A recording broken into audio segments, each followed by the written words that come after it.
Okay, எடுத்தாச்சு. மீனெல்லாம் எடுத்தாச்சு. என்னென்ன மீன் எடுத்துன்னு பார்க்கலாம். என்ன மீன்? அயில காணாங்கத்தை. அது குவாலிட்டி பாருங்க எப்படி இருக்கு.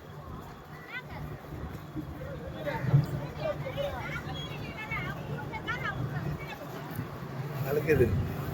காணாங்கத்தை, சங்கரா, தொப்ப சங்கரா,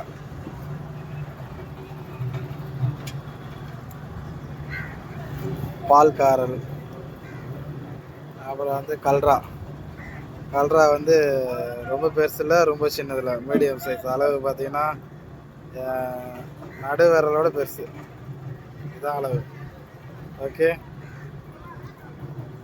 கல்ரா, பால்காரல், சங்கரா, காணாங்கத்தை, அயில. அதுக்கப்புறம் வந்து இது கொஞ்சோண்டு முசல் பாரு. அவ்வளோதான் எடுத்திருக்கேன். தேவையில்ல வாங்கிக்கோங்க. எல்லாரும் ஏன் கேட்குறீங்க, ஏன் ஐஸ் போடுறீங்க? ஐஸ் ஏன் போடுறீங்கன்னு கேட்குறீங்க. ஐஸ் போடாமல் எப்படிங்க எடுத்துகிட்டு வருது? நாங்கள் லைனுக்கு வரவே 1 hour ஆகிடும். அதுக்கப்புறம் அது விற்கும் மதியானம் மாதிரி ஆகிடும். அதுக்கப்புறம் மீன் என்ன ஆகுறது ஐஸ் போடலன்னா? சொல்லுங்கள். அதனால தான் ஐஸை வாங்கி, ஐஸ் தனியாக 100 ரூபா. ஐஸை வாங்கி போட்டால் அது ரேட்டுக்கு மீன் ஜம்முன்னு இருக்கும். நம்ம வீடு சைலண்டாக வியாபாரம் பண்ணிக்கிட்டே இருக்கலாம். ஐஸ் இல்லைன்னா டென்ஷனாக வியாபாரம் இருக்கும். சீக்கிரம் விற்றுடணும். ஐஸ் இல்லைன்னா.